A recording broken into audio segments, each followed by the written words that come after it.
모두가 팔자예요. 그냥 위에 있는 매물들이 다 팔자야. 사자고 하는 매수는 뭐냐면 한 뭐 팔자의 한 10%밖에 안 돼.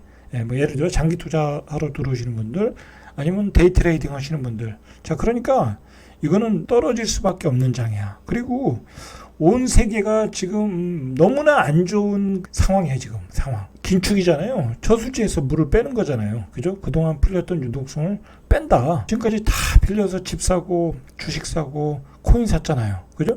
근데 그 돈을 갚으라는 얘기잖아요. 그런 상황을 좀 명확하게 인식을 할 필요가 있을 것 같아요. 냉정하게. 그러니까 S공포, 스태그플레이션의 공포가 오고 이제 뭐 경기 침체, 이미 경기 침체가 왔잖아요. 그리고 하반기로 가서 경기 침체가 극심하게 올 거라는 건 뭐 자명한 사실이에요. 그때 우리가 무엇에 투자를 해야 되나, 어떻게 자산 관리를 해야 되나 우리가 한번 생각을 해봐야 돼요. 개인적으로 생각할 때 지금 주식 굉장히 위험한 상품. 한마디로 주식시장은 지금 뭐랄까, 뭐 내 자산을 가지고 몰빵한다거나 내 자산의 반 이상을 투자한다거나 뭐 그럴 수가 있는 상황이 아니야. 이건 좋은 주식이건 나쁜 주식이건 그냥 마구 떨어지는 타임이야. 마구 떨어지는 타임. 뭐 말 그대로 인플레이션이 오면 기업이 제일 고통스러운 거거든요. 그 기업의 미래를 알 수가 없는 거야. 그러니까 그냥 주식을 갖다 내다 파는 거예요. 미래가 너무 불확실하다라는 거죠. 그리고 이제 지금 문제가 되는 게 이제 우크라이나 전쟁으로 그게 인플레이션이 또 가속화됐잖아요. 이게 해결의 기미도 없고,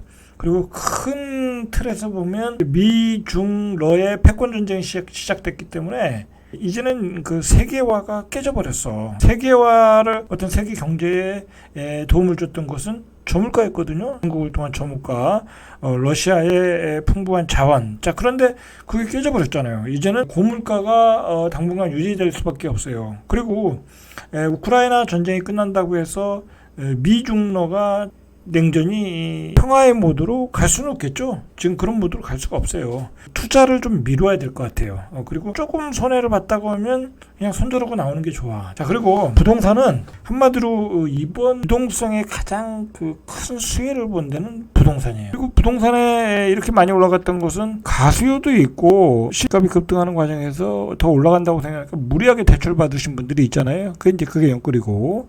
자, 그러면 이제 금리가 올라간다고 하면 다주택자들 또는 연끌한 분들이 집을 가지고 있을 수가 없어요.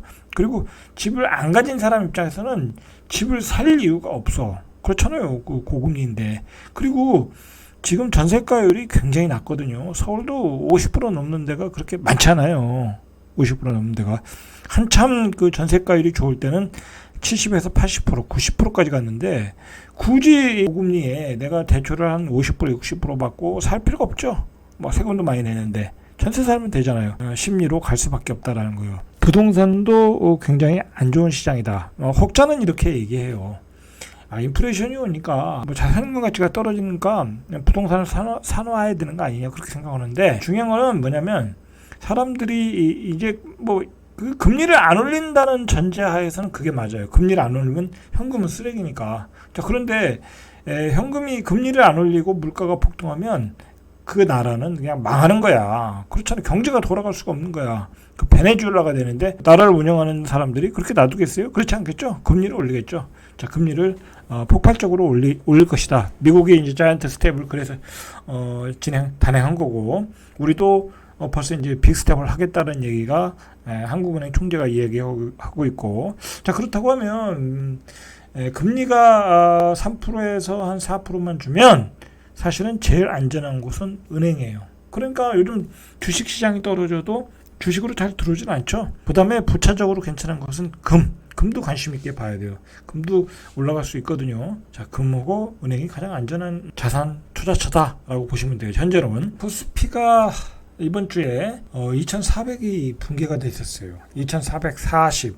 오늘 한 10포인트 빠져가지고 연초만 해도 2400이 온다고 간혹 얘기하는 사람은 있었지만 거의 예상을 못했어요. 근데 또 2400도 깨졌잖아요, 장중에. 이거는 떨어지는 속도가 너무 가파르다. 이 가파르다는 것에 어떤 위기감이 있는 거예요. 지금 이게 월봉인데 이번 달 사실 반밖에 안 왔잖아요. 지금 17일이니까. 자, 그런데 이 월봉상으로 이렇게 타치를 했다. 이거는 한마디로 위기예요, 위기. 뭔가 우리가 모르는 어떤 금융시장에서의 뭔가 위기가 있다라는 거야. 우리 그렇게 생각해야 돼요. 이 주식시장에서의 어떤 캔들 차트의 움직임은 그런 의미로 해석할 필요가 있다라는 거예요. 너무 가파르게 떨어졌다. 이 외국인이 이렇게 팔면 우리 주식시장은 이제 갈 수가 없어요. 이제 주식시장이 싸 보이거든요. 싸 보이. 삼성전자가 뭐 6만 원, 9만 원에서 6만 원 떨어졌으니까 싸 보인다. 그렇게 해서 개인들이 많이 사고 있거든요. 아니다. 큰일 난다. 그것은 아니에요. 지금 삼성전자를 개인들이 20조 정도 주식시장에 투자를 했는데 15조를 삼성전자 우선주를 받은 거야. 그러면 외국인과 기관이 각각 뭐 8조, 7조를 그렇게 매도를 했다고 그래요.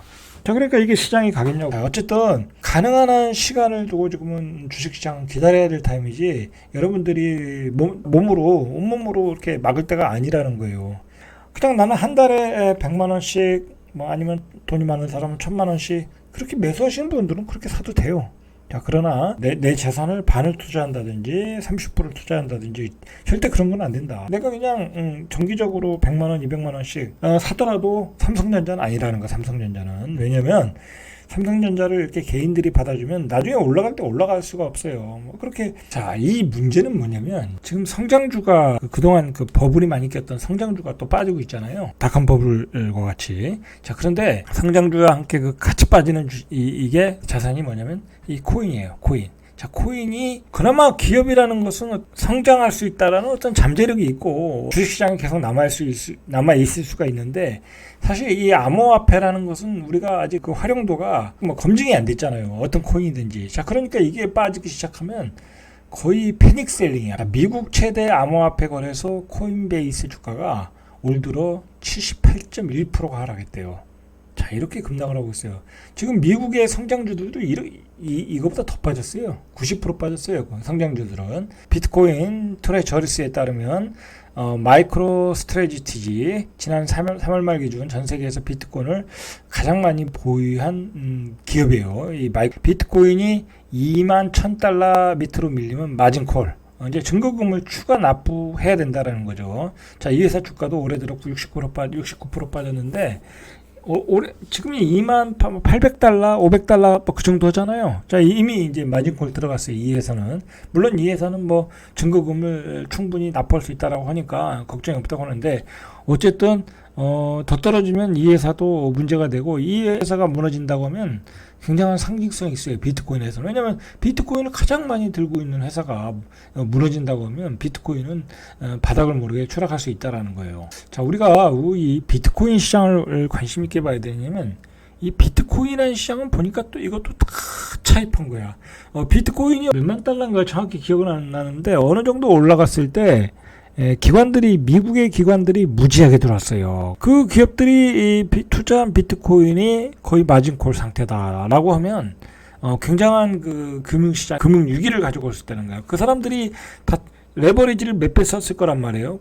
그러다 보면 자기가 가지고 있던 주식이라든지 비트코인을 다 팔 수밖에 없어요. 자, 그렇게 되면 폭락이 오겠죠. 이게 결국은 만약에 비트코인이 2만 달러가 무너진다고 한다면 암호화폐 업계에서는 도미노 파산을 불러일으키는 마지노 노선이라고 보고 있어요. 그러니까 중국 암호화폐 거래소 BTCC의 설립자 바비리, 이 사람이 유명한 사람이에요. 블룸버그와의 인터뷰에서 2만 달러 지지선이 무너진다면 비트코인 청산 포지션이 눈덩이처럼 불어날 것이라는 거예요. 이게 이제 마진콜이 일어난다는 거죠. 그러니까 비트코인 시장도 엄청나게 파생 상품을 만들어 놨어요. 이번에 그 뱅크런이 일어났던 그 셀비우스인가요? 그러니까 이더리움을 담보로 뭐 이더리움을 가지고 오는 거예요. 예를 들어 이더리움 10개를 갖다 놓고 이더리움 15개를 가지고 와서 그걸 또 공매도 치는 거야. 그런 회사에 어떤 뱅크런이 일어나고, 자, 그러면서 이게 2만 달러가 무너지면 어떤 여러 가지 현상이 나타날 것이다. 블록체인 기업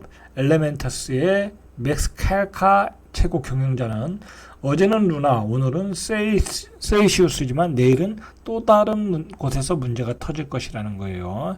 자, 그러니까 우리가 모르는 그 시스템이 많은 거야. 이 어떤 투자 시스템이. 자, 이런 사이클이 되면 기관 투자자들은 가장 낯선 산업인 암호화폐부터 팔아치운다. 그러니까 금융위기는 암호화폐부터 오는 거예요. 자, 바닥을 모르고 패닉셀링이 일어날 것이다.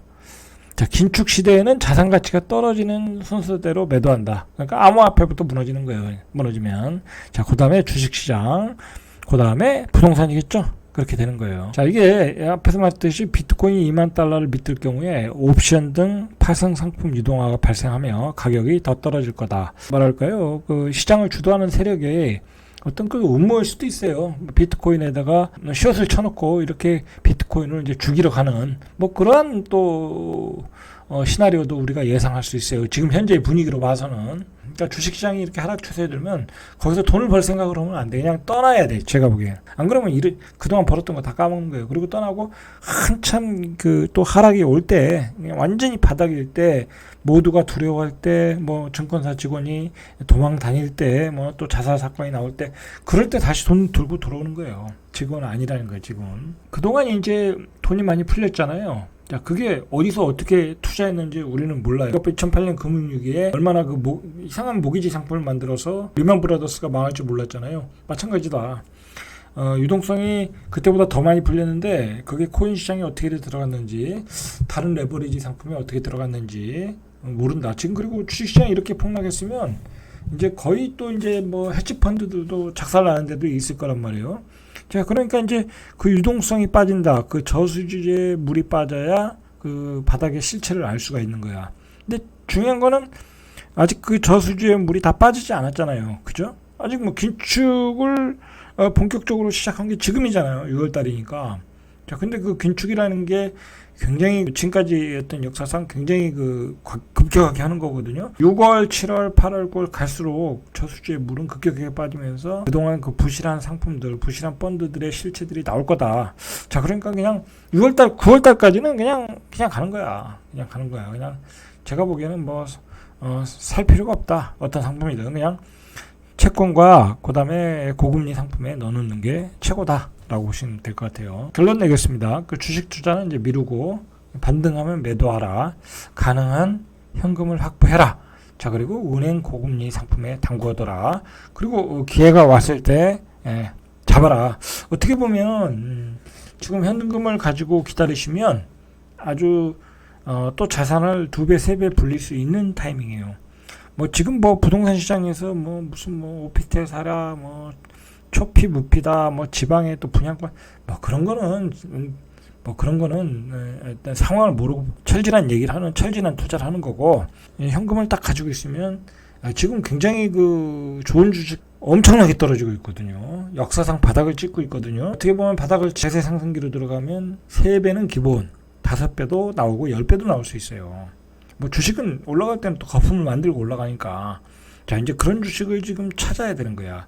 찾아서 그냥 조금 사놓고 관찰을 하는 거예요. 그리고 그 기업을 관찰하고 어떤 주식에 바닥이 왔을 때, 저수지에 물이 빠졌을 때 투자를 할 것인가, 그걸 공부할 때지. 지금 뭐 돈을 벌려고 주식시장에서 뭐 트레이딩을 하거나 뭐 그럴 필요도 없어요. 제가 보기에 괜히 정신산을 안 오고, 지금은 저수지의 알짜 잉어가 어떤 것인가 찾아야 되는 시기다 라고 보셔야 돼요. 좀 공부를 많이 해야 되는 시기다. 그리고 기다리면 된다. 자, 이상 절대값 TV의 명품 PD 한 PD였습니다.